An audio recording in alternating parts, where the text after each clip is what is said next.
है कि नहीं? Does God exist? क्या भगवान है?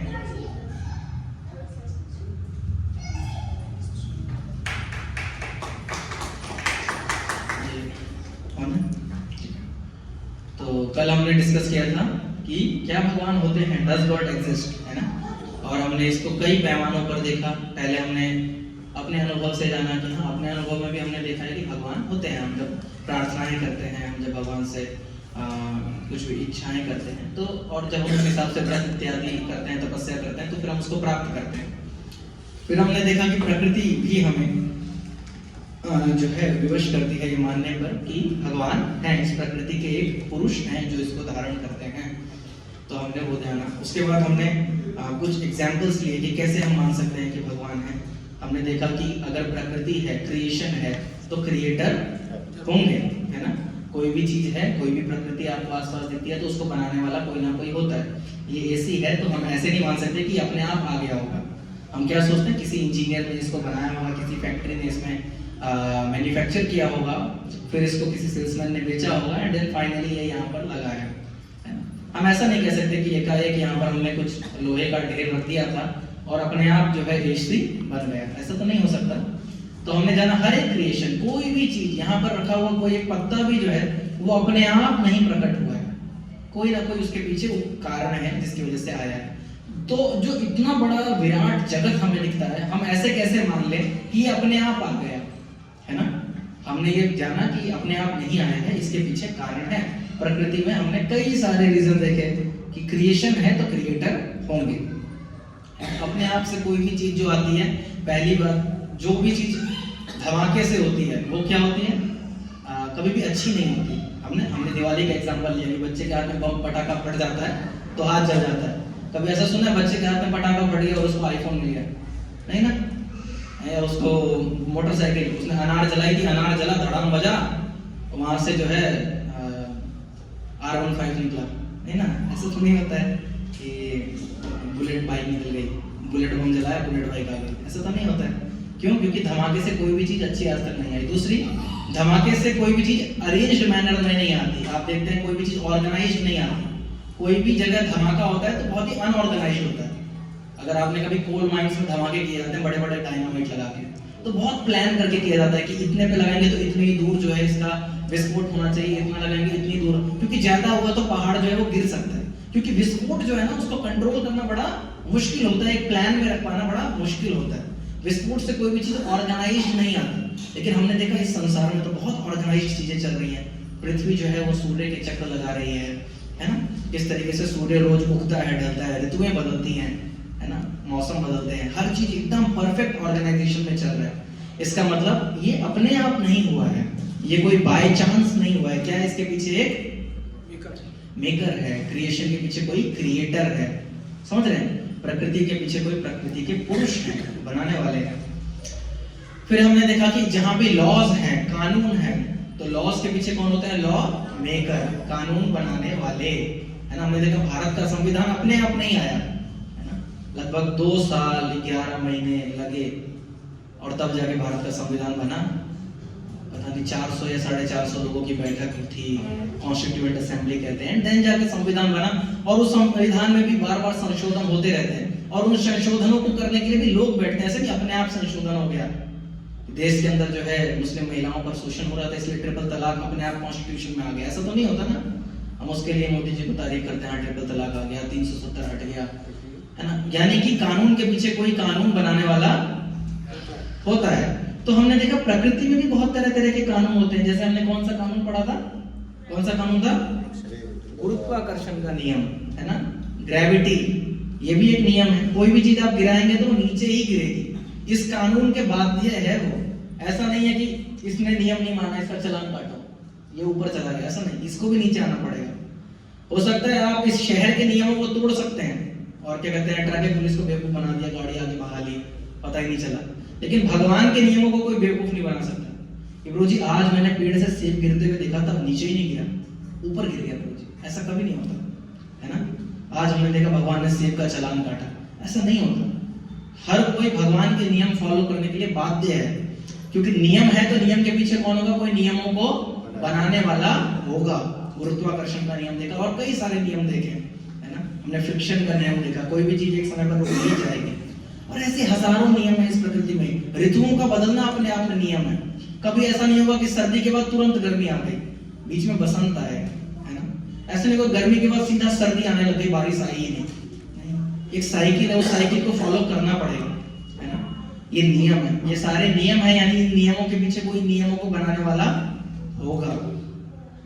फिर हमने कल डिस्कस किया कि भगवान किनको कह सकते हैं, है ना। Who is God, definition of God. तो हमने कुछ चीजें डिस्कस की। पहला क्या, भगवान किनको कह सकते हैं, he should be the source of everything. वो हर चीज के क्या होने चाहिए, स्रोत होने चाहिए, सारी चीज उनसे आनी चाहिए। आप सबको याद है ना, मैं रिमाइंड करवा रहा हूँ कल का रिवीजन। आप लोग, हम लोग बचपन में स्कूल जाते थे तो रिवीजन करवाते थे टीचर, नहीं होता तो छड़ी भी मारते थे। यहाँ छड़ी नहीं है हमारे पास। तो सोर्स ऑफ एवरीथिंग, भगवान क्या है, सब चीज के स्रोत हैं। हमने कल देखा कि हम कुछ चीजों के स्रोत हो सकते हैं। जैसे अपने शरीर से हम मैक्सिमम क्या निकाल लेंगे, पसीना निकाल लेंगे, छींक मार लेंगे, थोड़ी बूंदे निकाल लेंगे, थोड़ा सुबह पेट साफ करने से रहता है, बस इतनी चीजें निकाल पाते हैं। एक दो बच्चे निकाल लेते हैं, है ना। वो ज्यादा हो जाता है तो वो भी एक टेंशन है ना। 10 12 15 हो जाते हैं, वो भी टेंशन है, देखो, है ना। तो लोग आजकल अभी क्या है, माइक्रो फैमिलीज, है ना, यूनिट फैमिलीज, न्यूक्लियर फैमिलीज चल रहे हैं। क्यों? क्योंकि हम थोड़ी मात्रा में प्रोड्यूस कर सकते हैं। लेकिन भगवान की कितनी संतान है, असंख्य असंख्य संतान है। और सिर्फ मनुष्य नहीं, कीट पतंग जानवर सब भगवान की संतान है ना। और सब चीज के सोर्स कौन है, भगवान। तो भगवान क्या है, वो सबके स्रोत होने चाहिए। हम थोड़ा सा पसीना निकाल लेंगे, लेकिन भगवान जब पसीना निकालने पर आते हैं तो कर्ण सागर बना देते हैं, ठीक है। और कारणों तक शाही विष्णु बन जाते हैं। हमारा ज्यादा पसीना निकल जाए तो पानी चढ़ाना पड़ जाएगा कि कुछ ज्यादा ही पसीना निकल गया जिम में इनका, है ना। बट भगवान के साथ ऐसा नहीं है। भगवान क्या है, सब चीज के सोर्स हैं, हर चीज के स्रोत हैं। हम जो भोजन करते हैं, ये भोजन हम मैक्सिमम बीज जमीन के अंदर डाल सकते हैं, लेकिन बीज कहाँ से आते हैं, भगवान देते हैं। उस बीज से पेड़ निकलेगा कि नहीं निकलेगा, भगवान देते हैं। भगवान सब चीज के स्रोत हैं। फिर हमने दूसरा क्या किया, भगवान कौन हो सकते हैं, जो सबसे कंट्रोलर हो, सुप्रीम कंट्रोलर हो, सबको कंट्रोल करते हो। हम कुछ चीजों को कंट्रोल कर सकते हैं, जैसे कि घर पे अपने बच्चों को थोड़ा बहुत कंट्रोल कर लेंगे, वो भी कई बार कंट्रोल नहीं हो रहे होते हैं। हम ट्यूशन में ऐड कराते हैं, मैडम हमसे नहीं संभल रहा, आप संभालो, है ना। अपने परिवारों को थोड़ा बहुत कंट्रोल कर लेते हैं, और ज्यादातर देखते हैं वही हमें कंट्रोल कर रहे होते हैं, है ना। उसका भी टेंशन है, तुम मुझे ज्यादा कंट्रोल मत करो, तुम ये मत करो। आजकल बहुत सारी कॉम्प्लेक्सिटीज हैं, लेकिन फिर पता चलता है मैं कंट्रोलर नहीं हूँ, या फिर मैं बहुत छोटा सा कंट्रोलर हूँ। कंपनी में बॉस हमें कंट्रोल कर रहा होता है, हम अपने नीचे वालों को कंट्रोल कर रहे होते हैं, लेकिन हमारा कंट्रोल कितना है, हम कितने लोगों को नियंत्रित कर पाते हैं, बहुत कम, बहुत सीमित लोग। लेकिन भगवान का कंट्रोल कितना है, भगवान सूर्य को कंट्रोल करते हैं कि यहीं उगना है, इतने बजे उगना है, इतने बजे ढलना है। कभी ऐसा नहीं हुआ आज सूरज बहुत लेट वर्क कर रहा है ना, ओवर टाइम कर रहे हैं आज सूरज, आज 10 बजे तक उगे हुए हैं, ऐसा नहीं है। अपने समय से सूरज ढल जाएंगे, अपने समय से सूरज उगेंगे। पृथ्वी का चलन, है ना, प्रकृति के जितने नियम है सब भगवान के द्वारा नियंत्रित हैं। इसलिए भगवान गीता में क्या कहते हैं, मया अध्यक्षेण प्रकृति सूयते सब चराचरम, मेरी अध्यक्षता में ये प्रकृति कार्य करती है। Supreme controller. तीसरा क्या था नियम, भगवान किनको कह सकते हैं, जल्दी रिमाइंड करवाइए, बच्चा बताएगा। यस इति, सुप्रीम प्रोप्राइटर, ठीक है, बोल नहीं पा रही है। सुप्रीम प्रोप्राइटर मतलब सब चीज के अधिपति कौन है, भगवान है। हम थोड़ी सी चीज के अधिपति हो सकते हैं, जैसे कि हमारी 50 गज की जमीन, 100 गज की जमीन, उतने में हम हो सकता है एक सीढ़ी तोड़वा के नई सीढ़ी बनवा ली, छत तोड़वा के नया छत बनवा लिया। लेकिन भगवान क्या है, सुप्रीम प्रोप्राइटर है। हमने अकबर बीरबल का एग्जांपल लिया था कि भगवान एक ही चीज है जो नहीं कर सकते, किसी को भी अपनी सृष्टि के बाहर नहीं कर सकते। क्यों? क्योंकि जहां भी जाओगे वो किनकी सृष्टि है, भगवान की सृष्टि है। इसीलिए भगवान सुप्रीम प्रोप्राइटर है ना। आज हम उसके बारे में और जानेंगे, भगवान के जो गुण है। चौथा हमने क्या जाना था, भगवान कौन है, सुप्रीम इंजॉयर। यस, तो हम पहली जो 3 चीजें हैं वो हर धर्म में आपको मिल जाएंगी थोड़ी बहुत, लेकिन जो सुप्रीम इंजॉयर का कॉन्सेप्ट है ना, कि भगवान जो है वो परम आनंद के भोक्ता है, ये आपको सिर्फ सनातन धर्म में इसको जानने को मिलेगा। आप देखो आज भगवान के जो विस्तार है, शिव जी उनका विवाह मना रहे हैं, और कहीं पे होता है अल्लाह की आज शादी है। लेकिन ये हमारे धर्म का, सनातन धर्म की विशेषता है, भगवान विवाह करते हैं, भगवान बच्चे करते हैं, भगवान परिवार चलाते हैं, तो आनंद के भोक्ता है ना। तो सुप्रीम इंजॉयर है, भगवान बहुत आनंद के भोक्ता है। और क्या है, फिर हमने भगवान के षड गुणों के बारे में भी जाना था, वो हम आज भी जानेंगे कि 6 गुण जो भगवान को भगवान डिफाइन करते हैं। फिर हमने ज्ञान प्राप्त करने के 3 माध्यम कल जाने थे कि ज्ञान किन 3 तरीकों से जान सकते हैं। पहला क्या था? प्रत्यक्ष प्रमाण। पहला क्या था? प्रत्यक्ष प्रमाण। और तीसरा शब्द प्रमाण। बीच में क्या आता है? अनुमान प्रमाण। प्रत्यक्ष प्रमाण वो है जो दिखता है वो बिकता है ना, जो दिखेगा मैं वही मानूंगा। लेकिन हमने जाना कि बहुत सारी ऐसी चीजें जो दिखती हैं लेकिन होती नहीं है, जैसे कि कोरोना है। कोरोना दिखती नहीं है लेकिन है ना, दिख नहीं रही थी कोरोना, लेकिन कोरोना थी, सब लोग अपने घर में बंद थे, है ना। ट्रेन की दोनों पटरियां मिलती हुई दिखती हैं, लेकिन मिलती है क्या? नहीं मिलती, तो सारी ट्रेनें टकरा रही होती है ना। गर्मी में मिराज दिखता है, सड़क पर पानी पड़ा हुआ दिखता है रेगिस्तान में, लेकिन वो होता नहीं है वहां पर, मृग तृष्णा कहते हैं इसको, वो नहीं दिखता, नहीं होता। ऐसी बहुत सारी चीजें हैं जो दिखती है लेकिन होती नहीं है, और बहुत सारी ऐसी चीजें हैं जो होती हैं लेकिन दिखती नहीं है, जैसे कि कोरोना, है ना। और भी बहुत सारे वायरस, H1N1, है ना, तरह तरह के आजकल वायरस आते हैं, दिखते नहीं है लेकिन है। इस टेबल पे बैक्टीरिया हमें दिख नहीं रहा है, लेकिन होगा, माइक्रोस्कोप में देखेंगे तो होगा, है ना। तभी तो हाथ साफ करते रहते हैं, लाइव वॉइस से मम्मी कहती है 10 मिनट हाथ धो, 10 सेकंड हाथ धो, है ना। क्यों? क्योंकि बैक्टीरिया दिख नहीं रहे लेकिन है। यानी कि हम ऐसी कई चीजों पर विश्वास करते हैं जो प्रत्यक्ष रूप से हमें दिख नहीं रही हैं लेकिन है। लेकिन भगवान के बारे में जब बात आती है तो कुछ जो बुद्धि से हीन लोग हैं, जिनके अंदर ज्यादा दिमाग नहीं है, वो क्या कहते हैं? भगवान दिखाओ। जैसे कि भगवान उनके नौकर लगते हो, वो कहेंगे और भगवान कहेंगे मालिक आप बोल रहे हैं, क्यों ना दिखे आपको, है ना। अगर एक बिजली के तार में भी करंट देखना है तो साधारण लोगों को नहीं दिखेगा, लेकिन किसी ने इंजीनियरिंग करी है तो वो टेस्टर लगाएगा, वो कहेगा हाँ ये लाइव वायर है, इसमें करंट आ रहा है, इसमें करंट नहीं आ रहा है। एक बेवकूफ आदमी कहेगा कहाँ है करंट, दिखाओ, हाथ छू देगा, ना, बेवकूफ को नहीं दिखाया जा सकता इसमें करंट है, लेकिन इंजीनियर कहेगा कि इसमें वायर में करंट जा रही है। वैसे ही भगवान है, ये साधारण व्यक्ति है जिसको ज्ञान नहीं है भगवान को, कहेगा कि नहीं ये तो पत्थर की मूर्ति है, लेकिन जिनको उनका ज्ञान है वो कहेगा नहीं साक्षात भगवान यहाँ पर है ना। जैसे कि इंजीनियर ने तार में करंट देखा, तो प्रत्यक्ष प्रमाण फेल हो जाता है। दूसरा क्या आता है? अनुमान प्रमाण। मान लेते हैं, नहीं भी मानते हैं, है ना।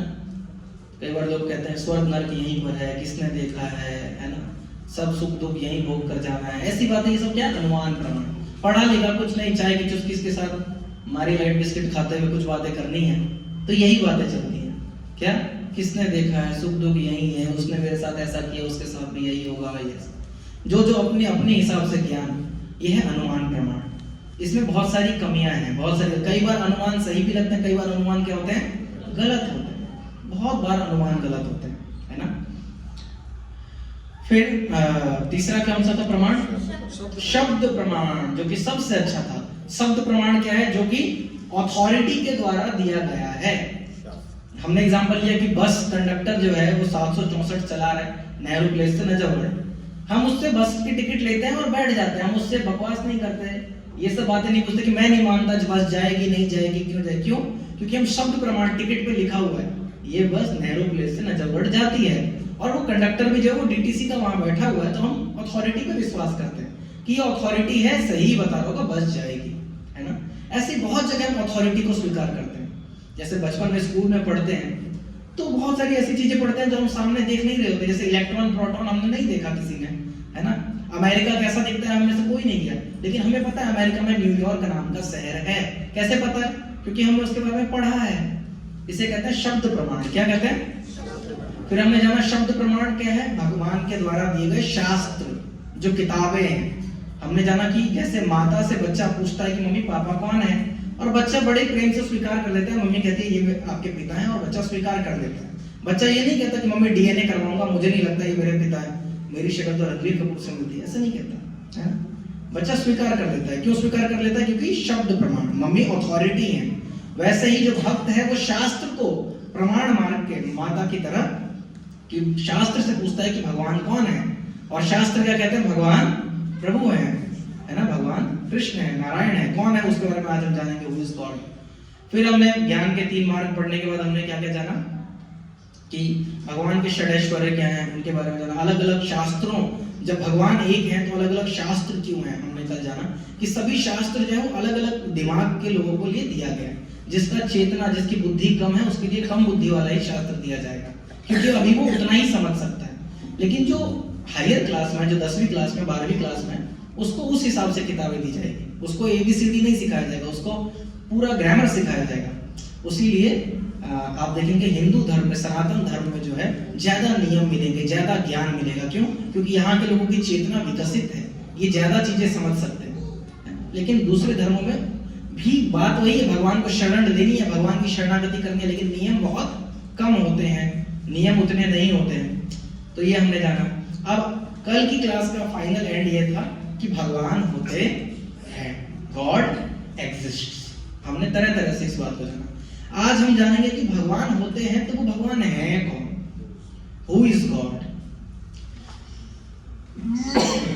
सो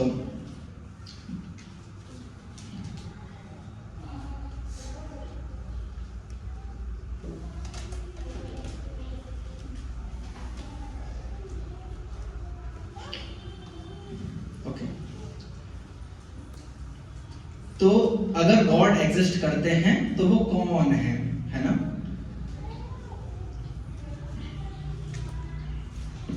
भगवान भगवत गीता के 7वें अध्याय के 4थे श्लोक में कहते हैं, भूमिर अपो अनल वायु खम मनो बुद्धिरेव च अहंकार इत्यम में भिन्ना प्रकृति अष्टधा। हमने कल जाना था कि भगवान जो है वो सब चीज के स्रोत हैं। भगवान किसको कहा जा सकता है? जो सबके स्रोत है। तो अगर कोई एक व्यक्ति मिल जाता है जो दो चीजों का स्रोत हो, प्रकृति का भी और जीवों का भी, तो उसको क्या मान लिया जाएगा? भगवान। आप जितना भी जड़ जगत देख रहे हैं, जितना भी मैटर देख रहे हैं, वो अगर कोई प्रोड्यूस कर रहा है और साथ के साथ सभी जीवात्माएं भी जिससे प्रोड्यूस हो रही हैं, यही दो चीजें हैं पूरी प्रकृति में, पूरी सृष्टि में। एक तो जीव है, दूसरे सारे जड़ हैं, है ना? आइदर लिविंग और नॉन लिविंग। कोई ये कह दे कि नॉन लिविंग भी मेरे से आते हैं और लिविंग भी मेरे से आते हैं, तो उनको क्या मान लिया जाएगा? गॉड। भगवान गीता में कह रहे हैं सारा नॉन लिविंग मेरे से आता है। Earth, water, fire, air, ether, mind, intelligence, ऑल से गो, यानी पृथ्वी, जल, अग्नि, वायु, आकाश, मन, बुद्धि और अहंकार, ये सब के सब क्या है? मेरी ही भिन्ना प्रकृति है, मेरी ही सेपरेटेड एनर्जी है, मैं ही इनको प्रोड्यूस करता हूं। भगवान भगवत गीता में सारी चीजें कहते हैं, ये श्लोक कहते हैं 7वें अध्याय के 4थे श्लोक में। यानी कि जितना भी हम मैटर देख रहे हैं आसपास, जितना भी ये सारा सामान देख रहे हैं, भगवान कह रहे हैं अल्टीमेटली सारी चीजें किन चीज से मिलकर बनी है? इन्हीं चीजों से बनी है, पृथ्वी से, जल से, अग्नि से, वायु से और आकाश से। ये तो हम साइंस में भी पढ़ते हैं। ये 5 कॉन्स्टिट्यूएंट एलिमेंट्स हैं, पंच महाभूत कहा जाता है ना? और उसके बाद 3 चीजें जो है वो सटल चीजें हैं, यानी कि सूक्ष्म प्रकृति, मन, बुद्धि और अहंकार। भगवान कह रहे हैं ये भी मेरे से ही प्रोड्यूस होता है। यानी कि जितना भी मैटर है, प्रकृति, जड़ जगत, जिसके अंदर आत्मा नहीं है, वो भगवान से निकल रहा है। कहां से निकल रहा है? भगवान से निकल रहा है। ठीक है?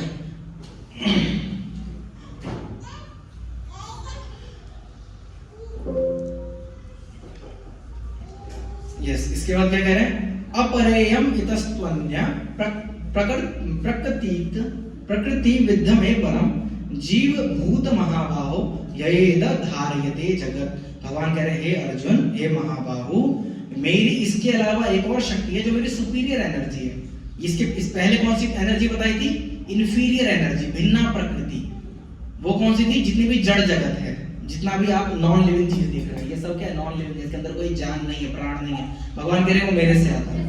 और फिर साथ में इसी के अगले श्लोक में कहते हैं, हे अर्जुन, इसके अलावा एक और प्रकृति है मेरी जो कि सुपीरियर एनर्जी है। वो कौन है? जीवात्माएं, विच होते हैं, भगवान से प्रकट होते हैं। भगवान, देखिए आप इस फोटो में देखेंगे तो सबसे ऊपर कौन दिख रहे हैं? श्री कृष्ण।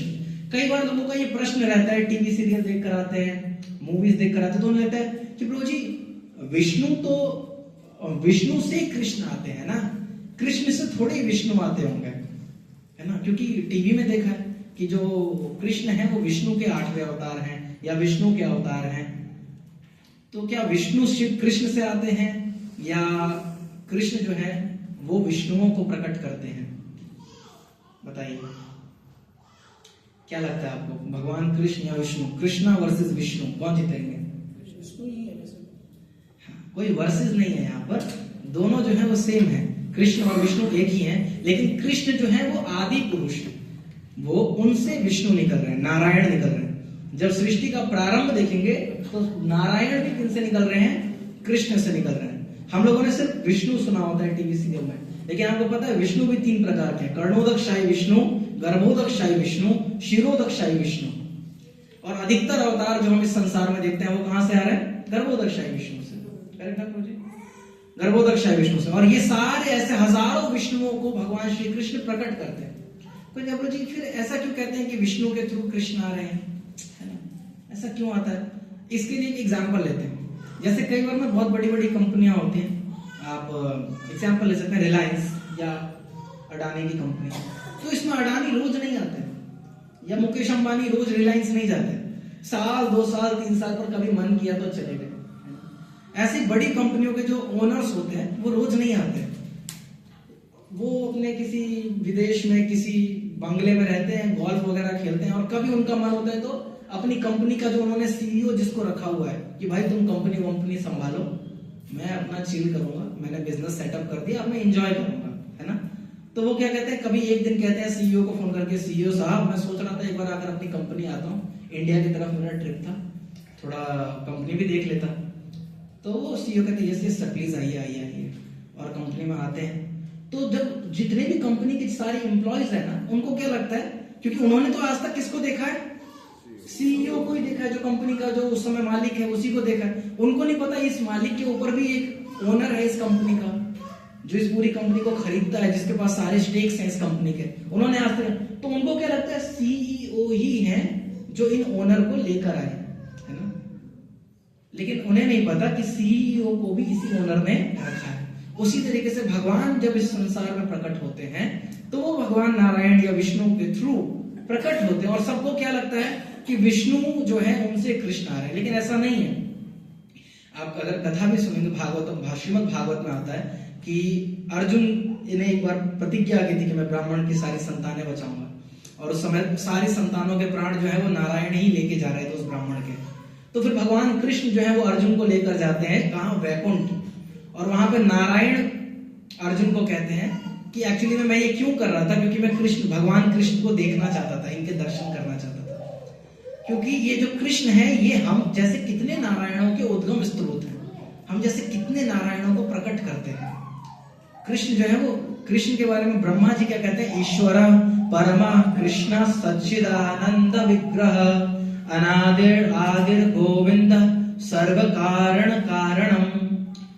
इस श्लोक में ब्रह्मा जी, हम लोग तो छोटे छोटे, हम लोग पार्ले जी टाइप लोग हैं, वो ब्रह्मा जी सृष्टि के सबसे पहले पुरुष हैं। वो क्या कह रहे हैं? जो सृष्टि के को बनाने वाले हैं वो कह रहे हैं ईश्वर परमा कृष्ण, सभी ईश्वरों में जो परम ईश्वर है वो कौन है? कौन है?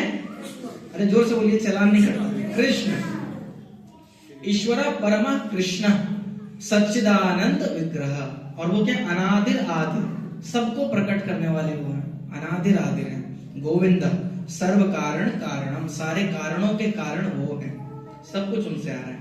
यानी कि सभी अवतारों के स्रोत भी कृष्ण हैं, सभी देवी देवताओं के स्रोत भी कृष्ण हैं। और इससे पहले हमने जाना था सारे जड़ जगत की स्रोत भी कृष्ण है, सारे चेतन जगत, सारी आत्माओं के स्रोत भी कृष्ण है। भगवान गीता में क्या कहते हैं? ममे वांश जीवलोके जीवभूत सनातन, कि ये सारे जो जीवात्माएं हैं ये मेरे अंश हैं। ममे वांश, जैसे हम कहते हैं ना, कभी कभी बच्चा होता है हमारा, हम क्या कहते हैं? ये मेरा अंश है, ये मेरा अंश है, क्योंकि ये मेरी पीढ़ी में आता है। वैसे भगवान क्या कह रहे हैं? जितनी जीवात्माएं हैं अर्जुन, ये मेरे अंश हैं, इनको मैंने प्रकट किया। लेकिन फिर भगवान इस संसार में किसकी तरह है? जैसे सूत्रे मणिगणाइव। भगवान गीता कहते हैं मेरे बिना कुछ नहीं है, मत्ता परतरम नान्यत, मेरे अलावा इस संसार में कुछ भी नहीं है, सारी चीजें मेरे पर ही आश्रित हैं। तो मैं कैसे, अगर भगवान पे ही सारी चीजें आश्रित हैं तो भगवान दिख क्यों नहीं रहे? सब चीजें अगर भगवान पे आश्रित है तो भगवान क्यों नहीं दिख रहे? क्या इस मोतियों की माला में आपको कहीं पे धागा दिखाई दे रहा है? धागा दिख रहा है इस पूरी माला में किसी को? कि धागा दिख रहा हो? लेकिन क्या इस माला के अंदर धागा है? पक्का है? दिख क्यों नहीं रहा? ढका हुआ है सारी चीजों, लेकिन सारी चीजें किसके ऊपर आश्रित है? उस धागे पर ही आश्रित है। धागा हटा दो तो ये सारी मोतियां गिर जाएंगी। भगवान गीता में यही कहते हैं, मैं इस संसार में बिल्कुल कैसा हूं? सूत्रे मणि गणाइवा। जैसे सूत्र के ऊपर मणियां इकट्ठी होती हैं, सूत्र नहीं दिखता, धागा नहीं दिखता, लेकिन मणियां दिखती हैं, वैसे सबको ये सारा जगत दिखाई देता है, लेकिन मैं नहीं दिखता। लेकिन मेरे ऊपर ही सब कुछ है। मत्ता परतरम नान्यत, मेरे अलावा और किसी चीज पर ये सारी चीजें आश्रित नहीं है। ये भगवत गीता के 7वें अध्याय का 7वां श्लोक है। फिर भगवान सभी देवी देवताओं के स्त्रोत हैं। कोई कहेगा कि कैसे माने? तो भगवान स्वयं गीता के 10वें अध्याय के 2 श्लोक में कहते हैं, नमे विदु सुर गणा प्रभवा न महेश्वर महर्षिशो अहम आदिर ही देवानाम, है ना, मैं ही जो हूं सभी देवताओं का क्या हूं? स्त्रोत हूं। अहम आदिर ही देवानाम, है ना।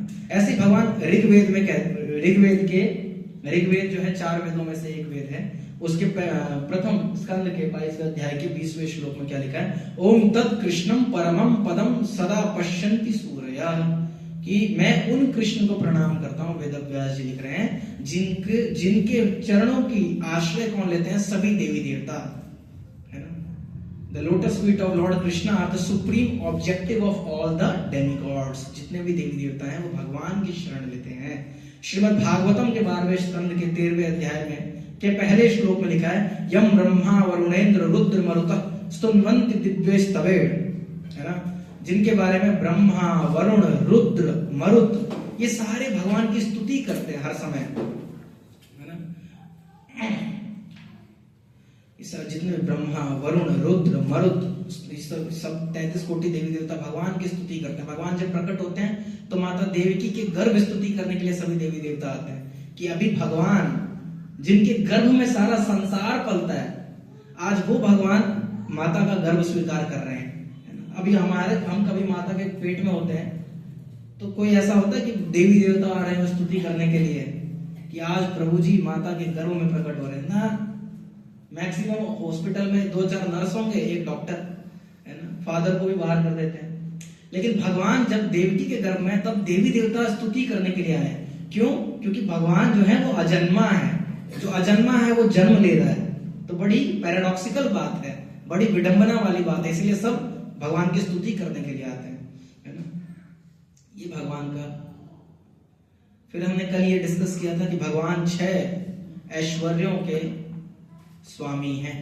तो कल हमने 6 ऐश्वर्य क्या क्या डिस्कस किए थे, पहले आपसे पूछते हैं क्या क्या था 6 ऐश्वर्य। पहला क्या था? यश। माता जी, माता जी का नाम रेखा माता जी कह रहे, पहला क्या था? यश। भगवान से ज्यादा कोई यशस्वी नहीं है, बल्कि जितना भी यश है वो भगवान का ही यश है। कोई कहेगा प्रभु जी ऐसा कैसे हो सकता है, जितना भी यश है वो भगवान का ही यश है। मान लीजिए राहुल प्रभु बहुत फेमस है ना, अगर बहुत फेमस हो तो कहेंगे प्रभु जी मैं फेमस हूं ना, इसमें भगवान का कहां से यश बढ़ रहा है ना, इसमें भगवान का कहां से यश बढ़ी, तो मेरा यश है। लेकिन ऐसा नहीं है, इसमें भी भगवान का यश है। जैसे उदाहरण देते हैं, अगर कोई पिता बहुत गरीब होता है ना, पान की दुकान पे पान लगाता है और उसका बेटा आईएएस बन जाता है, तो अखबार में पता है हेडलाइन क्या छपती है? लड़के का नाम नहीं छपता, पान वाले का बेटा बना आईएएस ऑफिसर। यश किसका बढ़ रहा होता है? बाप का, है ना। तो बेटे की भी यश में किसका यश बढ़ता है? बाप का यश बढ़ता है। इसीलिए अगर कोई यहाँ पर यशस्वी भी है ना, किसी कोई कहे कि मेरे पे बहुत यश है, तुम्हारा यश भी भगवान का दिया हुआ है, और जिस दिन भगवान चाहेंगे वो यश वापस भी ले लेते हैं। बड़े बड़े यशस्वियों को भगवान ने यश जो है वो वापस से छीन लिया। कल हमने राजेश खन्ना का एग्जांपल लिया था, बहुत यशस्वी थे, लेकिन अपने जीवन के अंत काल में क्या था? सारा यश चला गया। और ऐसे बहुत सारे उदाहरण आपको मिलेंगे, बहुत सारे उदाहरण आपको मिलेंगे इस संसार में, जो एक समय पे बहुत फेमस थे, उनकी नाम चला करता था, हमारा नाम ले लो ये चलेगा, बाद में उनका नाम सुनने को नहीं आता कि वो भी कोई थे, है ना।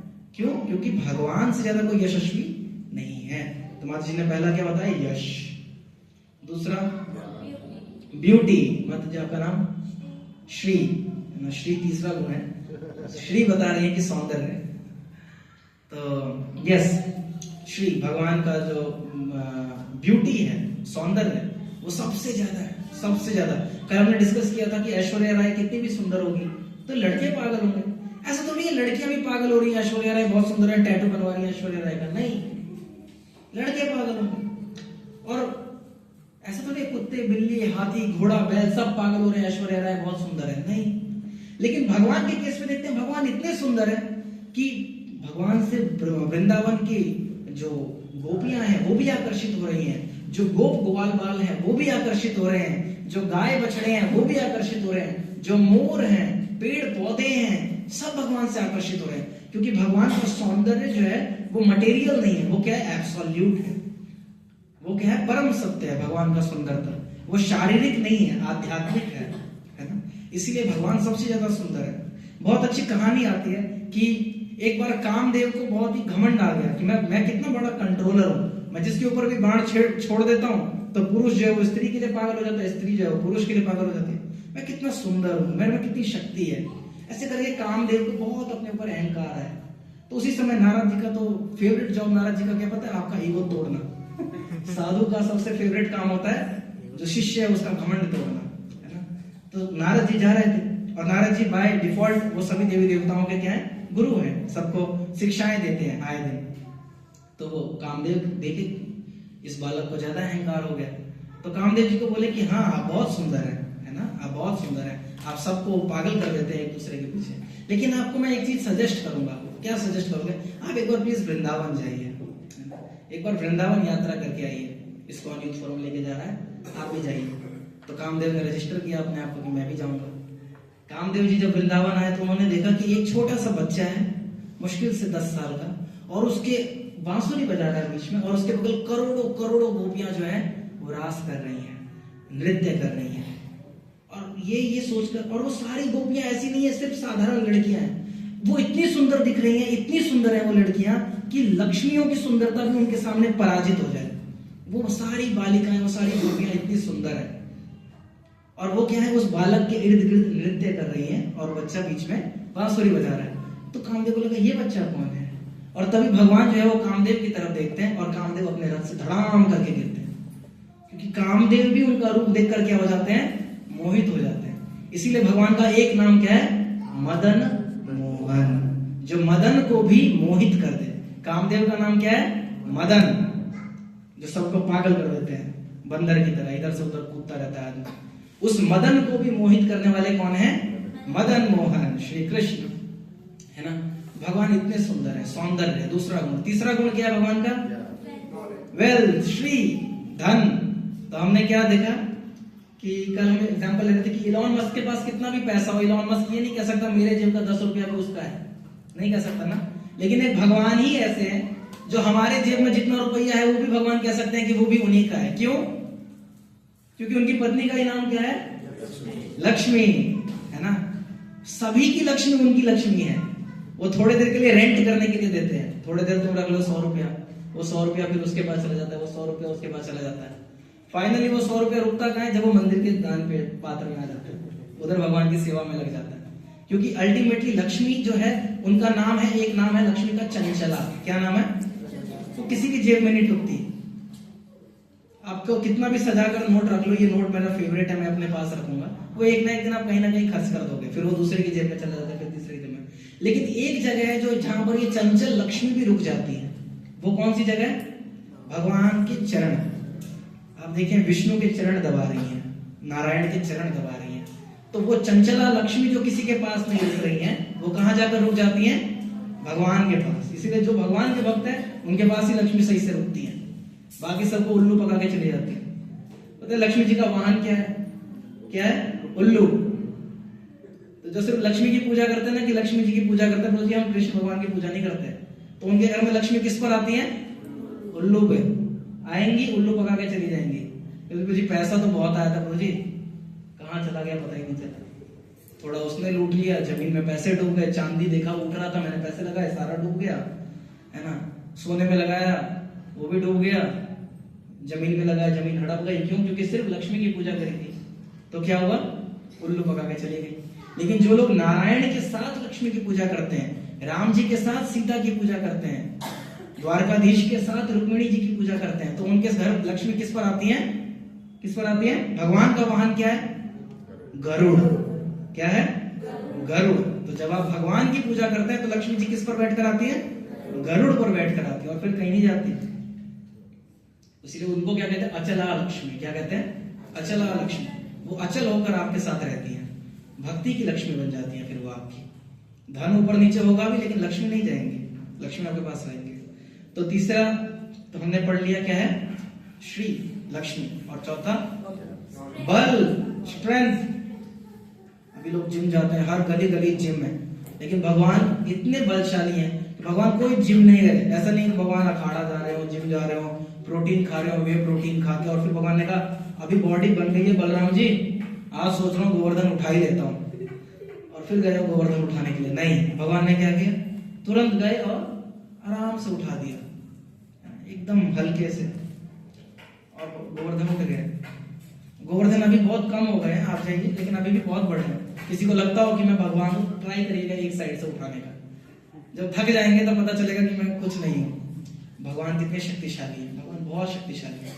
कंस को बहुत घमंड था कि मैं बहुत शक्तिशाली हूँ, इतने सारे राक्षस भेजता था, और भगवान ने राक्षसों के साथ ज्यादा लड़ाई करी है जो कंस के द्वारा भेजे गए थे, लेकिन कंस के साथ जो भगवान की फाइट है ना, वो बस एक मौके की है। आप भागवतम पढ़ेंगे, जब कंस का जो वध का प्रकरण है, तो भगवान सीधा चाणूर और मुष्टिक को मारे, अच्छे से फाइट लड़ रहे हैं। मतलब जो कंस के जो नीचे काम करते हैं उनसे भगवान इतना ज्यादा लड़ रहे हैं, मजे कर रहे हैं उनके साथ, किसी को एक मुक्का मार रहे हैं। और जब कंस के साथ लड़ने की बात आई तो भगवान सीधा कूदते हैं, छाती पे एक लात दे रहे और एक मुक्का मारा और कंस मर गया। ये भगवान का बल है। जिसके राक्षसों को भगवान इतने दिन से खेल रहे थे, उसको भगवान ने एक सेकंड में खत्म। हिरण्यकशिपु इतना शक्तिशाली है। अभी मूवी भी आई थी महाअवतार नरसिम्हा, किसने देखी? नरसिम्हा मूवी देखी है ना? भगवान इतना फाइट कर रहे हैं, किसी को लगेगा यार हिरण्यकशिपु में भी दम तो था, इतना लड़ा ना भगवान के साथ, लेकिन ये भगवान प्ले कर रहे हैं हिरण्यकशिपु के साथ। मजा आ रहा है भगवान को खेलने में। हिरण्य जैसे कभी कभी ना बिल्ली जो चूहे को है ना, एकदम से नहीं मारती, चूहे के साथ खेलती है। एक बार हाथ मार देगी, फिर चूहे को लगेगा बिल्ली से बच गया, फिर चूहा भागने लग जाएगा। बिल्ली फिर एक बार हाथ मार देगी, फिर उसकी एक टांग काट देगी, एक बार पूंछ काट देगी, तो चूहे को लग रहा होता है मैं भी लड़ रहा हूं, लेकिन चूहा लड़ रहा है क्या बिल्ली से? बिल्ली जब चाहे चूहे को फाड़ देगी, लेकिन बिल्ली को मजा आ रहा है चूहे के साथ खेलने में। तो भगवान नरसिंहदेव हिरण्यकशिपु के साथ खेल रहे हैं, डरा रहे हैं थोड़ा, कभी नदी के पास जाकर उसको दिखा रहे हैं अभी मार दूंगा, कभी मार के ऊपर चले जा रहे हैं, कभी थोड़ा सा पिट जा रहे हैं तो उससे कॉन्फिडेंस आ रहा है कि नहीं मैं भी लड़ सकता हूं, फिर मार देते हैं, और फिर अंत में भगवान ने एक थप्पड़ मार के हिरण्यकशिपु को मार दिया, है ना? उठा के पैर से घसीटते हुए लेके जा रहे हैं, डंड फाड़ दे रहे हैं। तो ये भगवान का बल है, भगवान की शक्ति है। तो 5 हो गए, और छठा, पांचवा नॉलेज, ज्ञान। भगवान का 5वां ऐश्वर्य क्या है? ज्ञान। भगवान से ज्यादा कोई ज्ञान ही नहीं है। सारे वेद भगवान की सांस से निकलते हैं, हमारी सांस से सिर्फ दुर्गंध निकलती है ना? उसके लिए हम फिर वो माउथ फ्रेशनर छिड़कते हैं। भगवान जब श्वास लेते हैं नारायण, तो उससे वेद निकलते हैं, है ना? भगवान ने भगवत गीता का ज्ञान दिया, हम आज तक पढ़ते हैं, फिर समझ नहीं आता, फिर क्वेश्चन पूछते हैं प्रभु से, प्रभु जी ये तो श्लोक समझ ही नहीं आया, प्रभु जी थोड़ा समझाइए। लोग पीएचडी थीसिस कर रहे हैं भगवान के ज्ञान के ऊपर, और कोई संशोधन नहीं हो रहा भगवान के ज्ञान में कि ये थोड़ा गलत हो गया था, इसको सही करेंगे ना। Absolute knowledge. आयुर्वेद का ज्ञान आज से लाखों साल पहले शास्त्रों में है, और आज भी वो रेलेवेंट है, आज भी लोग उसको पढ़ते हैं, आज भी उसका फायदा उठाते हैं। सामवेद, यजुर्वेद, ऋग्वेद, इन सब का ज्ञान आज भी रेलेवेंट है, क्योंकि ये एब्सोल्यूट नॉलेज है, क्योंकि ये एब्सोल्यूट सोर्स से आ रहा है। ये जो ज्ञान है ये हमेशा इटर्नल है। क्यों? क्योंकि ये भगवान से आ रहा है, सनातन स्रोत से आ रहा है, इसलिए ये सनातन ज्ञान है, कभी भी समाप्त नहीं होगा। और छठा क्या है ऐश्वर्य? वैराग्य। हमने कल जाना कि ये 5 चीजें अगर किसी के पास होंगी, बल, सुंदरता, यश और ज्ञान और धन, तो उसके अंदर स्वाभाविक रूप से क्या आ जाएगा? अहंकार। किसी के अंदर एक भी चीज होती है, इसमें से एक भी चीज होती है इनमें से, वो भी थोड़ी सी मात्रा में, तो भी उसके अंदर अहंकार होता है। मतलब क्लास में 10 बार फेल हो रखा हो, लेकिन दिखने में सुंदर है, तो उसे लगता है मैं भी कहीं का शाहरुख खान हूं, है ना? कोई बहुत ही गरीब हो, बहुत ही गरीब हो, लेकिन दिखने में सुंदर हो, थोड़ा उसके जिम में जाके उसने बॉडी बना ले, तो उसे लगता है मैं भी कुछ कंट्रोलर हूं, है ना? ऐसा लगता है। कुछ नहीं है, कोई नहीं जान, कोई पैसा नहीं है उनके पास, लेकिन YouTube पे 10 लाख फॉलोअर है, तो उसे लगता है मैं भी कुछ हूं, मुझे 10 लाख लोग जानते हैं मेरे को। लेकिन भगवान को सब जानते हैं, भगवान के पास सारा धन है, सारा बल है, सारा ज्ञान है, सब कुछ है, लेकिन भगवान के पास छठा गुण क्या है? वैराग्य। इनमें से किसी भी चीज से भगवान अटैच्ड नहीं है। हमने कल जाना किस तरीके से भगवान राम ने अयोध्या को ऐसे ही त्याग दिया, भगवान को कोई फर्क नहीं पड़ा। और जो लक्ष्मण है वो लड़ने के लिए भी तैयार है, सारी सेना तैयार है, सारी प्रजा तैयार है, वो राम को अपना ईश्वर मान चुके हैं कि यही हमारे राजा है, ये अगर अयोध्या छोड़कर जाते तो हम भी इनके साथ चल देंगे, अयोध्या वहीं बसा देंगे। लेकिन भगवान को कोई अटैचमेंट नहीं है, नहीं चाहिए ये सब। भगवान अकेले चल दिए और अकेले ही जा रहे थे। वो तो वाइफ और ब्रदर ने कहा कि हम भी चलेंगे साथ में, तो चलो सब लोग ट्रिप पे चलो। बट अल्टीमेटली भगवान किसी से अटैच्ड नहीं है, किसी से भी अटैच्ड नहीं है, कोई किसी धन से नहीं, किसी सुंदरता से नहीं। भगवान बहुत ही, और भगवान आप देखिए चोर कहे तो भगवान को, भगवान उसमें भी खुश है। सारी दुनिया माखन चोर, आपको कोई कहे 10 बार कह दे चोर, हम चिढ़ जाएंगे, बोले चोर, भगवान खुश हो जाते हैं। देखो कितना अच्छा नाम दिया मेरे को, चोर कह रहे, रण छोड़, भगवान के कितने सारे नाम, और भगवान उसमें खुश होते हैं क्योंकि भगवान को कोई अटैचमेंट नहीं है। अब भगवान बुरा मान रहे हो, बताओ मेरे को रण छोड़ कह रहे, मैं समझ नहीं रहे मैं क्यों ऐसे दौड़ा था।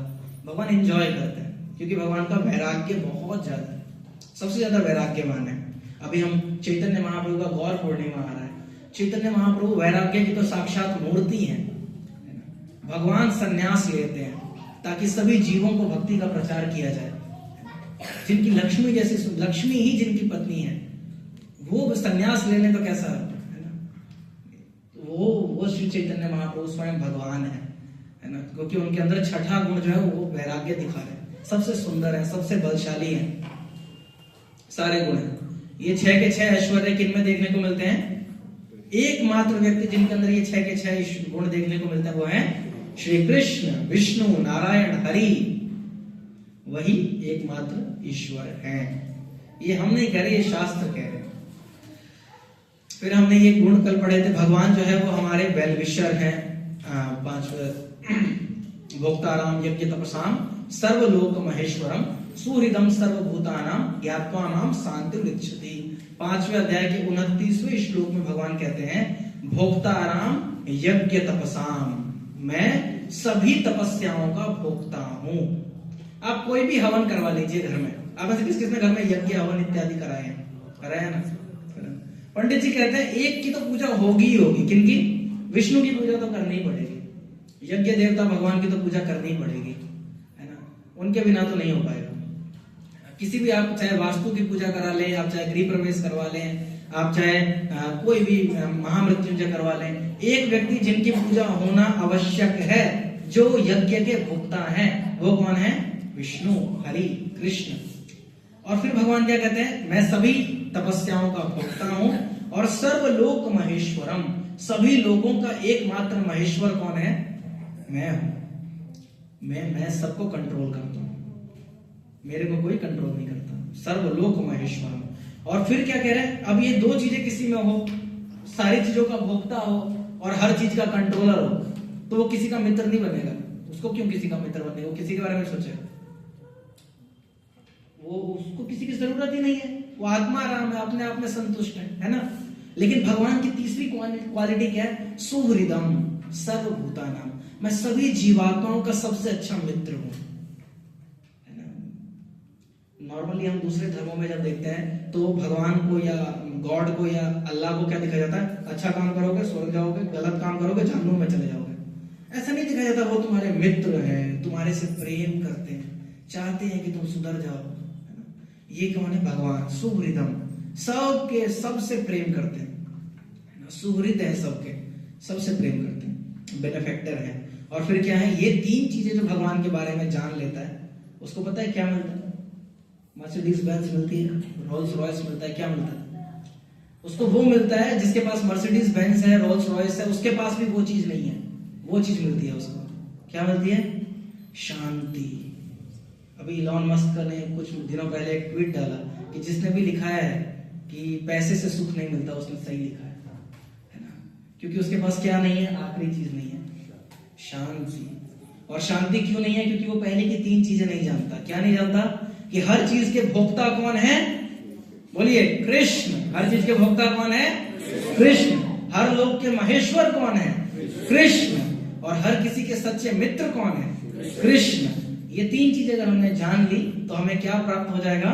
शांति। ये भगवान गीता के 5वें अध्याय के 29वें श्लोक में करें। इसे पीस फॉर्मूला कहा जाता है, शांति का नियम, फॉर्मूला।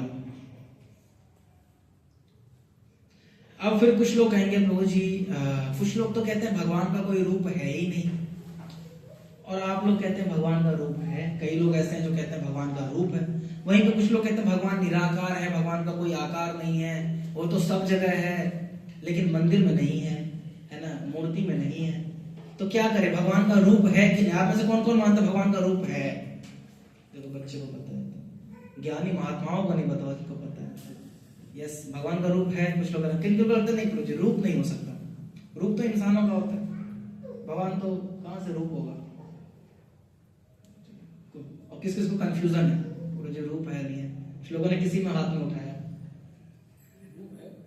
रूप है, कुछ को कंफ्यूजन है मुझे रूप है कि नहीं है, क्योंकि हर जगह एक तू ही निराकार ऐसे करके पोस्टर लगे हुए हैं, है ना, और लोगों को लगता है कि सच में भगवान का रूप नहीं है क्या? भगवान का रूप है क्या? इसका बहुत अच्छा सा लॉजिक देते हैं प्रभु जी।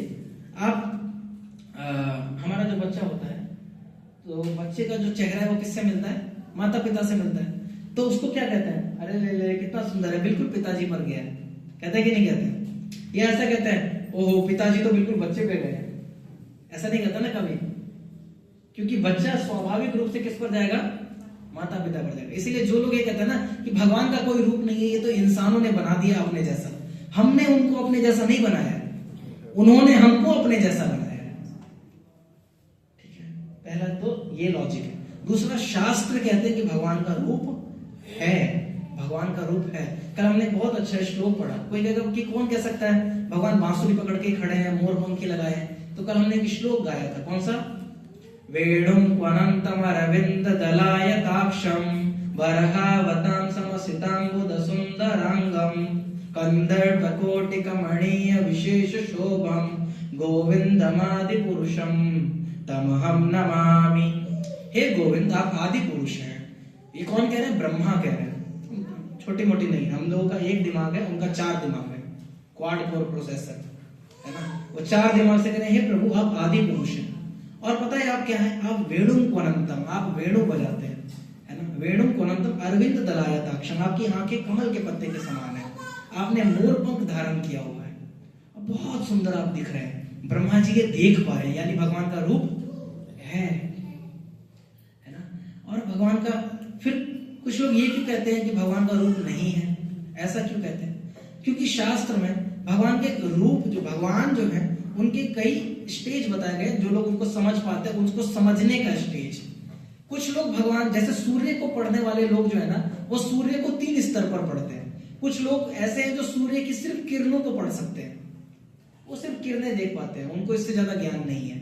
लेकिन कुछ लोग हैं जिनको ज्यादा ज्ञान है सूर्य का, तो वो कहते हैं कि सूर्य जो है वो एक ग्रह है, सूर्य सिर्फ रोशनी नहीं है, सूर्य एक ग्रह भी है ना, तो जिससे रोशनी सबकी निकल रही है।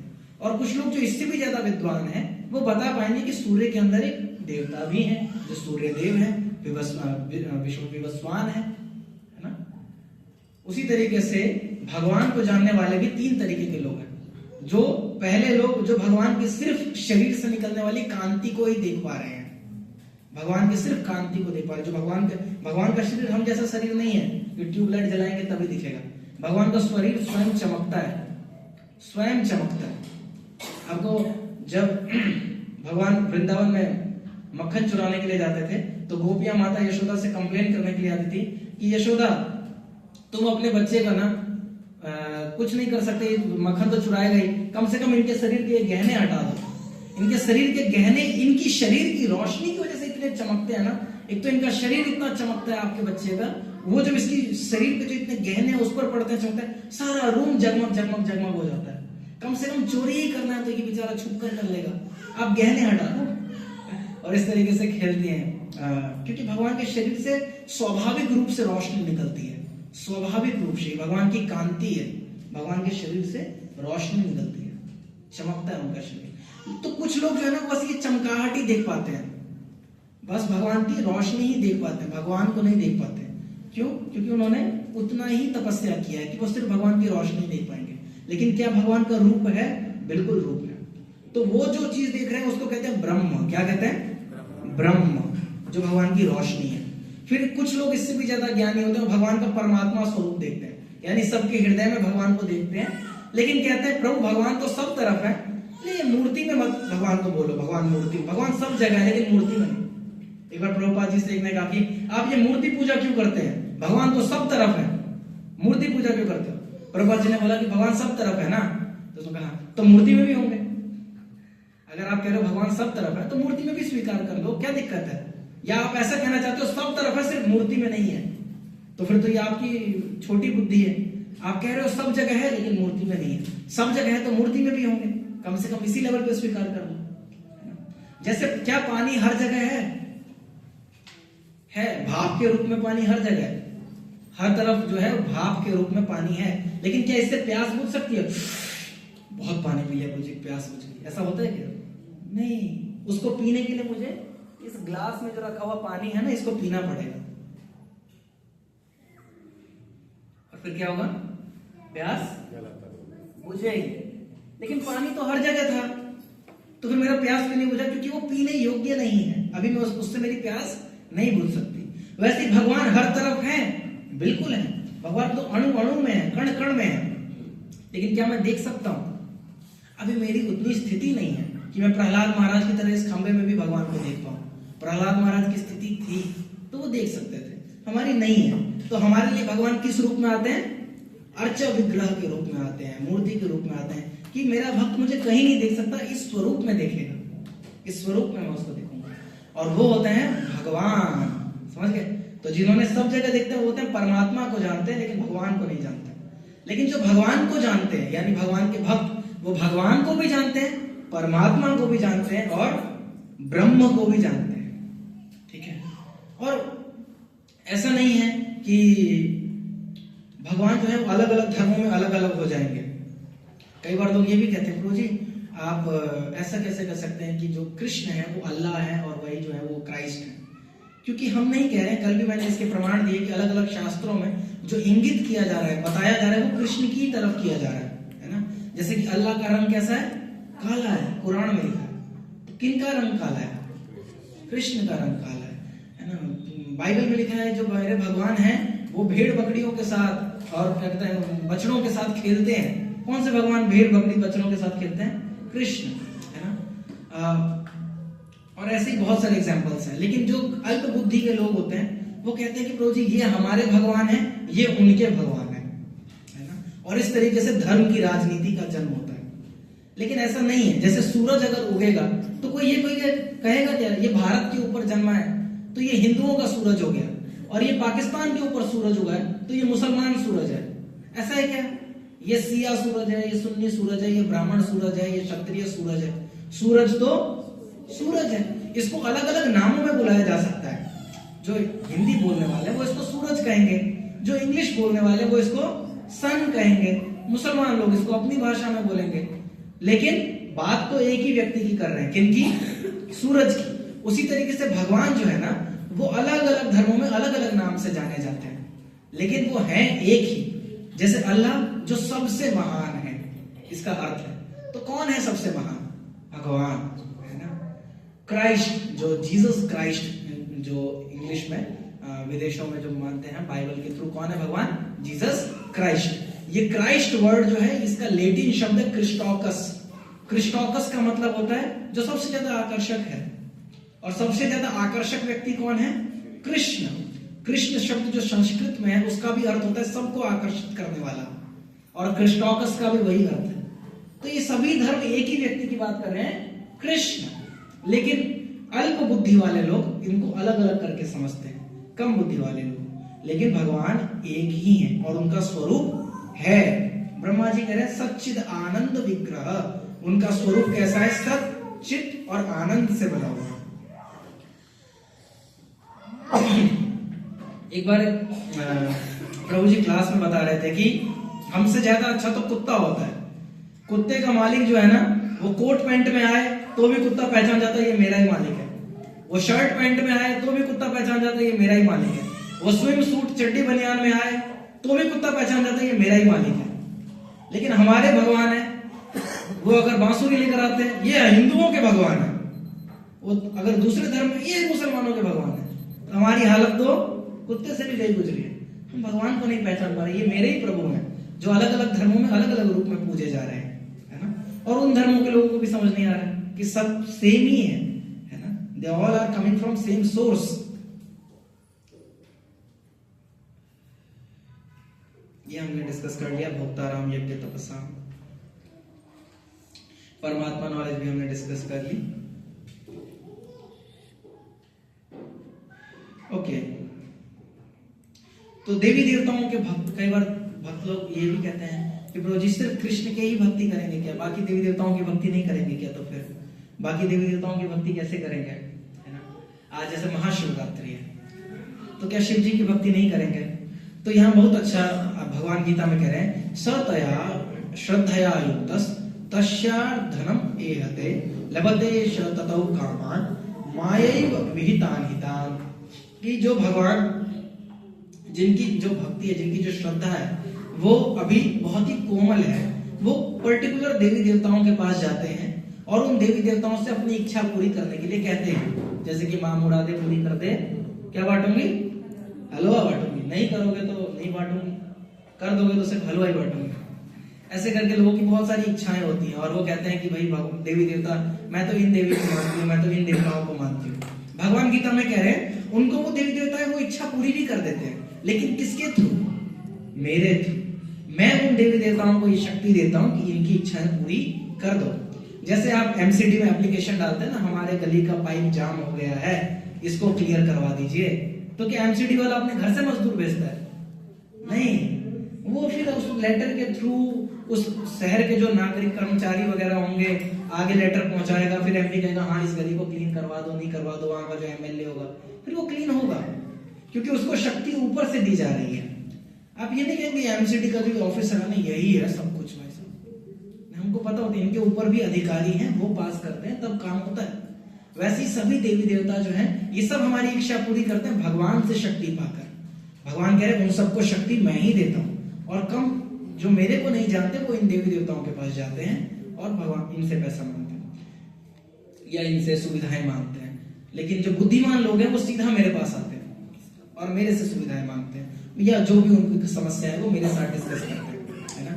तो क्या बाकी देवी देवताओं की भक्ति नहीं करें या उनकी पूजन ना करें? नहीं, ऐसा नहीं है। बाकी देवी देवताओं को भी सम्मान करना है, उनकी भी पूजा करनी है, उनकी भी सेवा करनी है, लेकिन किस रूप में करनी है कि ये भगवान के शुद्ध भक्त हैं, ये भगवान की सेवा करते हैं। और जब हम अगली बार से माता रानी या शिव जी या आज रात शिवरात्रि है, इन सब के किसी भी कार्यक्रम में जाएंगे तो हम इनसे धन दौलत नहीं मांगेंगे। हम क्या मांगेंगे?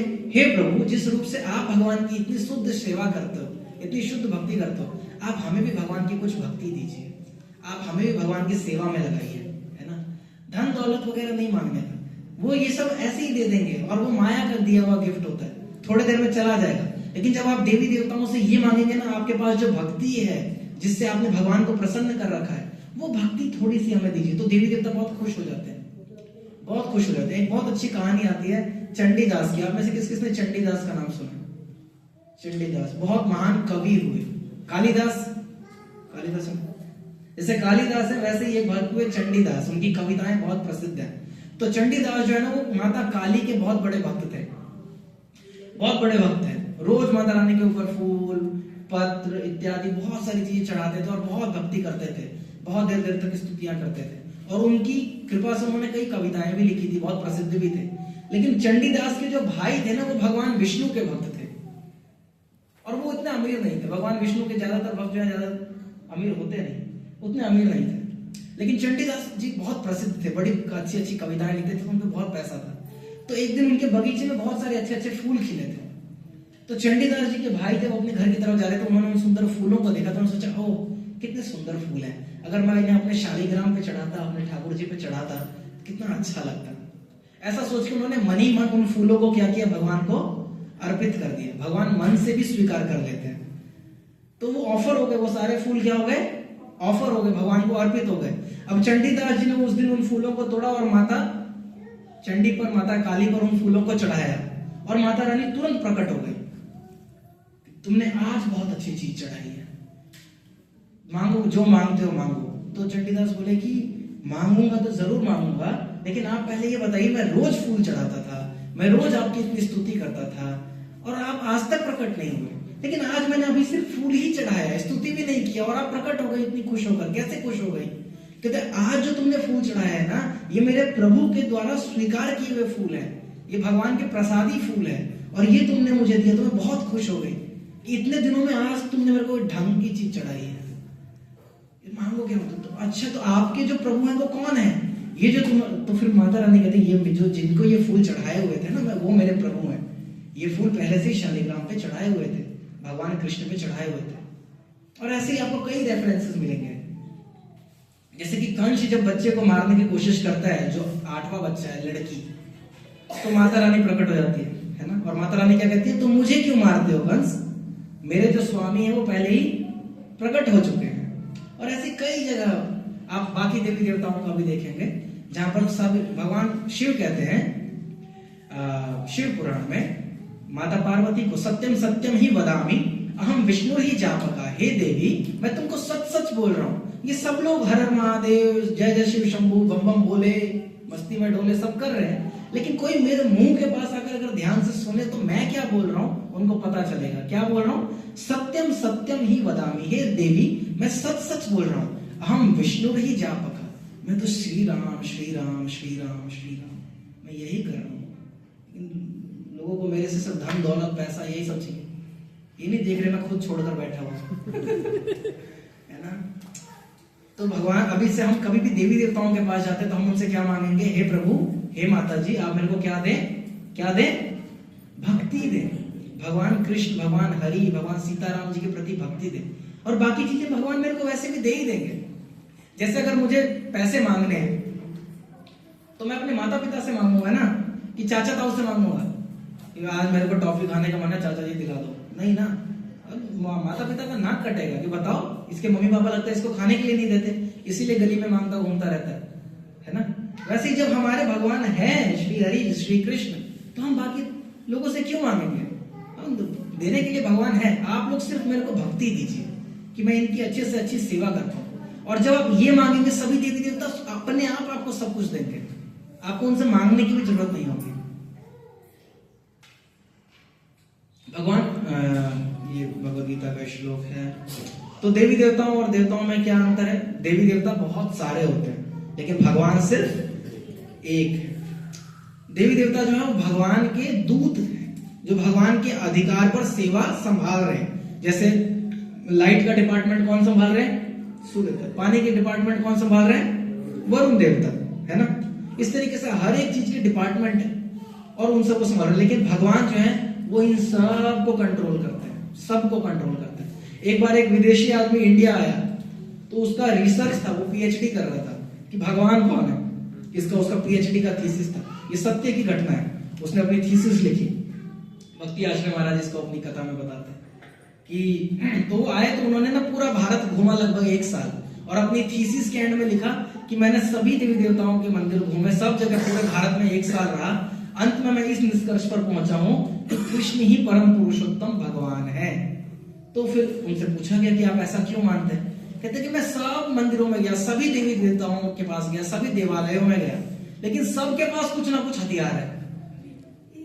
पार्वती जी हैं या दुर्गा माता हैं तो त्रिशूल लेके खड़ी हैं, शिव जी हैं तो त्रिशूल लेके खड़े हैं, हनुमान जी गदा लेके खड़े हैं। तो सब लग रहा है किसी ना किसी काम में बिजी है, किसी ना किसी के अधिकार पर काम कर रहे हैं। कोई गदा से लड़ रहा है, कोई त्रिशूल से लड़ रहा है, कोई कुछ कर रहा है, कोई कुछ कर रहा है। एक ही भगवान मैंने देखा जो बांसुरी बजा रहा है, मस्त डांस कर रहा है। उनको कोई फर्क नहीं पड़ता कहाँ त्रिशूल से लड़ना है कि लड़ना है, कुछ नहीं, वो सिर्फ बांसुरी बजा रहे हैं, डांस कर रहे हैं। तो यही भगवान हो सकते हैं। भगवान को कब से ये सब चीज करने पड़ेगी? भगवान तो मस्ती करेंगे, मौज करेंगे, दैट इज कृष्ण, है ना। भगवान क्या करता है? सिर्फ आनंद के भोगता है। जो देवी देवता हैं वो हमेशा भगवान की सेवा करते हैं, भगवान के अधिकार पे कार्य करते हैं, और भगवान के बड़े ही लॉयल सर्वेंट हैं। लेकिन भगवान जो है वो सबके द्वारा पूज्य हैं, भगवान किसी के अंदर कंट्रोल में नहीं है। देवी देवताओं को भगवान ने बनाया है, भगवान सबको बनाते हैं, भगवान को किसी ने नहीं बनाया। देवी देवता जो है वो इस भौतिक जगत को कंट्रोल करते हैं कुछ कुछ लेवल पर, आध्यात्मिक जगत को नहीं। भगवान इस भौतिक जगत को भी कंट्रोल करते हैं, आध्यात्मिक जगत को भी कंट्रोल करते हैं, वैकुंठ जगत को भी कंट्रोल करते हैं, ये भगवान है। तो देवी देवताओं को कई सारी शक्तियां हैं अपने अपने अफेयर को संभालने के लिए, यानी कि बिजली का काम इंद्रदेव संभालेंगे, रोशनी का काम सूर्यदेव संभालेंगे, जल का काम वरुण देव संभालेंगे। इस तरीके से भगवान जो है वो इन सब को संभालेंगे, भगवान इन सब को कंट्रोल करते हैं, सुप्रीम कंट्रोलर। ये सभी देवी देवता जो है भगवान की इच्छा के अधीन है, भगवान किसी के अधीन नहीं है। भगवान का एक नाम पता है क्या? स्वराट। क्या है? स्वराट, यानी जो स्वतंत्र है, वो किसी के कंट्रोल में नहीं है। कई बार हम आपस में जो ज्ञान है ना, खासकर भारत के लोगों में वो ज्ञान है कहीं ना कहीं, लेकिन ज्यादा पढ़ने की ना पढ़ने की वजह से या भक्ति ना करने की वजह से वो ज्ञान ज्यादातर दिखता नहीं है। कई बार लोग आपस में भी बात करते हैं, अब क्या कर सकते हैं जी, भगवान की इच्छा है तो है। कई बार लोग आपस में भी ये चीजें ऐसे बोलते हैं, है ना, भगवान की इच्छा थी तो हो गया। हम जानते हैं कि भगवान जो है वो सुप्रीमली इंडिपेंडेंट है, भगवान की इच्छा के सामने किसी का कुछ नहीं चल सकता। ऐसे लोग आपस में बात करते हैं, यानी भगवान कहीं ना कहीं हमारे हृदय में इस चीज का ज्ञान है कि भगवान जो है सुप्रीम कंट्रोलर है, हम कंट्रोलर नहीं है। देवी देवता जो है वो उनका भी शरीर जो है वो भौतिक है, वो भी पतन होता है। ब्रह्मा से लेके कीट पतंग तक सबकी आयु निश्चित है, सब मरते हैं। एक कल्प की ब्रह्मा जी की आयु है, एक कल्प खत्म हुआ तो ब्रह्मा बदल दिए जाते हैं। एक ब्रह्मा की आयु में कितने इंद्र बदलते हैं, कितने महेंद्र बदलते हैं, कितने मरुत, कितने वसु बदलते हैं, ठीक है। लेकिन भगवान की ऐसी कोई आयु नहीं है, भगवान हमेशा नव यौवनम च, हमेशा भगवान वैसे के वैसे।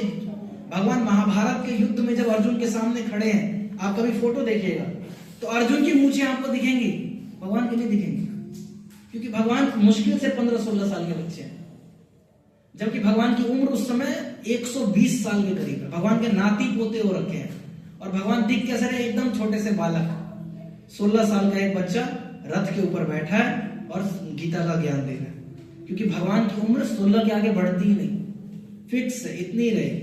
ये भगवान का स्वरूप है। देवी देवता भी प्रकृति के गुणों के अधीन आ जाते हैं। अभी हमने इंद्र का एग्जांपल देखा, इंद्र को अहंकार आ गया, लेकिन भगवान कभी भी प्रकृति के गुण के अधीन नहीं आते। गुणातीत है भगवान, गुणाधीश है भगवान, गुणाधीन नहीं है। देवी देवताओं के टेम्पररी पोस्ट है, भगवान हमेशा से भगवान है, ये हमने डिस्कस कर लिया। तो देवी देवताओं की पूजा करना कैसा है, या देवी देवताओं से चीजें मांगना कैसा है? जैसे एक एक पत्ते के ऊपर पानी गिराना। एक एक पत्ते के ऊपर पानी गिराने से कुछ नहीं, समय ही बर्बाद होगा। पानी गिराना है तो कहां गिराओ? जड़ में, अपने आप सभी पत्तों के पास पानी चला जाएगा, है ना। उसी तरीके से जब हम भगवान श्री हरि विष्णु नारायण की सेवा करते हैं, कृष्ण की सेवा करते हैं, सभी देवी देवता अपने आप संतुष्ट हो जाते हैं। इसीलिए भगवान के बारे में शास्त्र क्या कहते हैं? यस्मिन् तुष्टम जगत तुष्टम। भगवान अगर संतुष्ट हो गए तो सारा संसार संतुष्ट हो जाता है, सारा संसार संतुष्ट हो जाता है। एक बहुत अच्छी कहानी आती है कि दुर्वासा ऋषि अपने सभी शिष्यों को लेकर पांडवों के घर खाना खाने के लिए आए जंगल में, जब पांडव लोग जंगल में थे, और तब द्रौपदी के पास कुछ खिलाने के लिए था नहीं। जो अक्षय पात्र था द्रौपदी के पास, जिससे वो कितनों को भी खिला सकती थी, वो तभी तक खाना देता था जब तक द्रौपदी ने ना खाया, और उस दिन द्रौपदी ने खाना खा लिया था। तो क्या हुआ? उस अक्षय पात्र में अब कोई अनाज है नहीं, तो अब वो दुर्वासा ऋषि और उनके साथ जो 10,000 शिष्य आए हैं, उनको कैसे खिलाएंगे, ऐसे करके सोचने लगी मन में। और सब लोग सोच रहे हैं क्या करें क्या करें। दुर्वासा ऋषि बहुत गुस्से वाले ऋषि हैं, कहीं श्राप दे दिया, वैसे ही जंगल में मारे मारे घूम रहे हैं और बुरी हालत हो जाएगी। तो द्रौपदी जो है भगवान की बहुत शुद्ध भक्त है, तो भगवान को याद किया, भगवान तुरंत वहां प्रकट हो गए। भगवान ने कहा क्या हुआ द्रौपदी, आप इतनी टेंशन में क्यों? तो प्रभु देखिए 10,000 शिष्यों के साथ आए हैं और इनको भोजन कराना है, लेकिन मेरे पास कुछ है ही नहीं भोजन कराने के लिए। तो भगवान कहते हैं कुछ भी नहीं है क्या? ऐसा नहीं, आप पात्र जाके देखिए, कटोरे में कुछ होगा। तो माता जाके देखती हैं द्रौपदी की क्या है उसमें, तो एक अनाज का दाना होता है, एक अनाज का दाना। भगवान कहते हैं इतना सारा तो पड़ा है, कह रहे हो कुछ है ही नहीं, लाओ ये दो इधर, और भगवान उठा के उसको खाते हैं। भगवान खाते हैं, भगवान को डकार आता है, भगवान कहते हैं होगा मेरा तो पेट भर गया, अभी मेरा पेट भर गया होगा सबका पेट, अभी देखो दुर्वासा। फिर भीम को बोलते हैं, भीम जाके पूछो सभी ऋषियों से भोजन, उनको बोलो कि भोजन पर आए, भोजन हो जाएगा इंतजाम।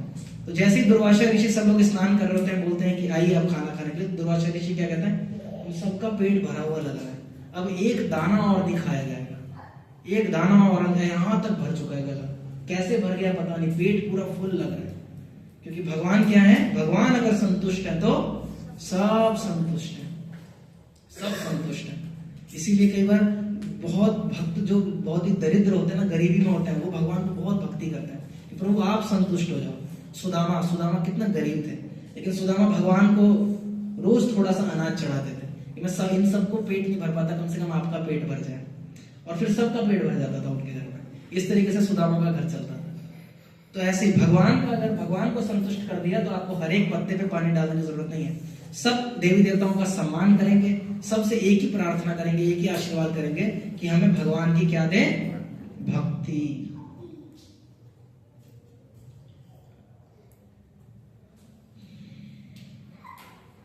ये सब हमने डिस्कस कर लिया है। ये भी डिस्कस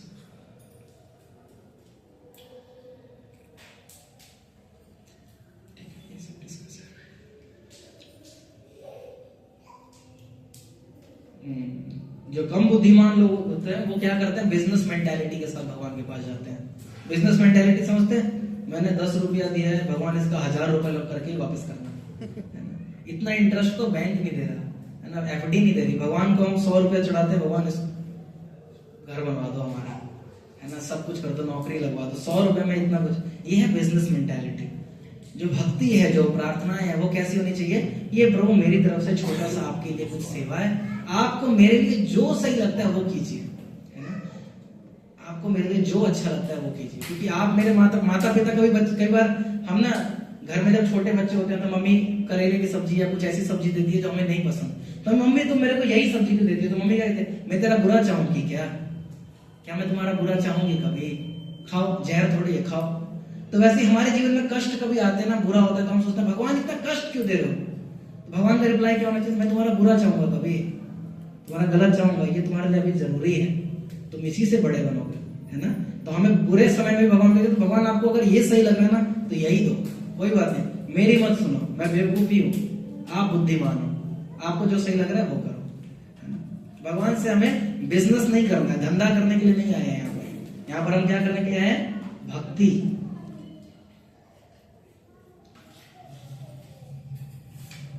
ठीक है, ये आज का सेशन था।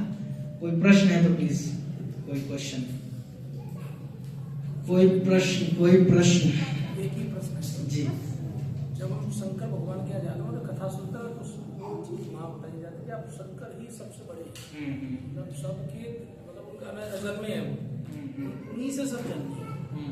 ये चीज अभी क्लियर हो पा रही है कि कौन है बड़ा कौन छोटा है। हाँ, यस, बहुत अच्छा प्रश्न है कि कई बार हम शिव पुराण में कथा सुनते हैं या शिव जी के बारे में कथा सुनते हैं तो ऐसा कहा जाता है कि शिव जी जो है वो देवों के देव, महादेव हैं, आदिदेव हैं, और जो है हम सब उन्हीं की संतान है। इसमें एक लाइन भी गलत नहीं है, एक लाइन भी गलत नहीं है।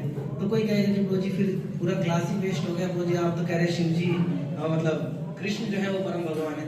बिल्कुल, कृष्ण परम भगवान है, लेकिन भगवान शंकर और माता पार्वती यानी माता दुर्गा देवी हमारे इस संसार भौतिक जगत में माता पिता की तरह है, माता पिता की तरह है। क्योंकि भगवान जो है ना वो सच्चिदानंद विग्रह है। जब उनको माया जगत क्रिएट करना होता है, ये भौतिक जगत क्रिएट करना होता है, तो ये जो माया है ना ये कभी भी भगवान के सामने नहीं आ सकती है, क्योंकि जहां भगवान होंगे वहां माया हो ही नहीं सकती है।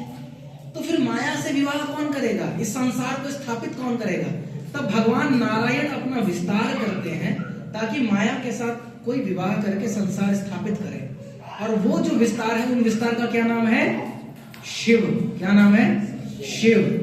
और ये भगवान शंकर जो है माता पार्वती माता दुर्गा के साथ विवाह करते हैं, और पूरी सृष्टि जो है फिर इन दोनों के अंदर रहकर पालित होती है, और ये दोनों माता पार्वती और शंकर जो है सबको भगवान की भक्ति में लगाते हैं। तो ऐसा नहीं है कि क्या अब हाँ, तो शिव जी क्या इस आदि देव हैं, देवों के देव हैं, बिल्कुल। इस पूरे मटेरियल क्रिएशन के जो कंट्रोलर हैं वो शिव जी हैं, लेकिन शिव जी भी भगवान के क्या हैं, विस्तार है। ठीक है, इस तरीके से। और शिव पुराण में जो कथा आती है कि शिव जी जो है वो अल्टीमेट कंट्रोलर है, तो एक कल्प में जो है एक कल्प की कथा आती है जिसमें शिव जी को भगवान ने पूरे संसार की कंट्रोल करने के लिए दिया था। तो उसको कंट्रोल, उस कथा के आधार पर शिव जी को अधिपति कहा जाता है। बट इसमें कोई गलत नहीं कहा जाएगा कि शिव जी पार्वती जी हमारे माता पिता हैं, वो है, लेकिन मटेरियल क्रिएशन में, ठीक है। माता पार्वती श्रीमती राधा रानी का ही विस्तार है और शिव जी जो है वो भगवान नारायण का ही विस्तार है, ठीक है। लेकिन इस भौतिक जगत में हमारा पालन करने के लिए ये हमारे माता पिता की तरह है और बहुत इंपॉर्टेंट है हमारे लिए। और बहुत अच्छा प्रश्न है क्योंकि आज ही उनका शादी का दिन है ना, बहुत हमारे लिए। लेकिन अगर आप कभी शिव जी के परिवार में जाएंगे, जिसे शिव परिवार कहते हैं, तो सब लोग बैठकर क्या करते हैं, कीर्तन भजन करते हैं, भक्ति करते हैं, है ना, भक्ति करते हैं। गणेश जी भगवत गीता लिख रहे हैं, महाभारत लिख रहे हैं। कार्तिकेय जो है वो हर समय भगवान से इतना प्रेम करते हैं कि भगवान का जो सबसे सर पे लगाने वाला मोरपंख है वो कार्तिकेय जी ने अपना पार्टनर चुना हुआ है, वाहन चुना हुआ है, क्योंकि शिव कृष्ण से वो इतना प्रेम करते हैं। माता पार्वती जो है वो शिव जी से, कृष्ण जी की इतनी अच्छी भक्त है। आप कभी एक ग्रंथ है, नाम पूछ रहा हूँ, ब्रह्मवैवर्त पुराण। ब्रह्मवैवर्त पुराण में माता पार्वती जी जो है उनको संतान के लिए उन्होंने कृष्ण जी का व्रत किया और कृष्ण जी का बहुत समय तक तपस्या करने के बाद कृष्ण जी ने उनको आशीर्वाद दिया, गोपाल मंत्र का जाप करने के लिए कहा। फिर उन्होंने जप किया, तब उनको कौन प्राप्त हुए, गणेश। तो इस तरीके से सभी जो है शिव परिवार में आप देखेंगे सब भगवान का भजन करते हैं। और शिव जी के बारे में क्या कहेंगे, वो तो हर समय भगवान का नाम ले रहे हैं, हर समय भगवान का नाम ले रहे हैं, हर समय, पांचों मुख से हर समय सीताराम सीताराम सीताराम सीताराम। That's lord Shiva. और कोई प्रश्न,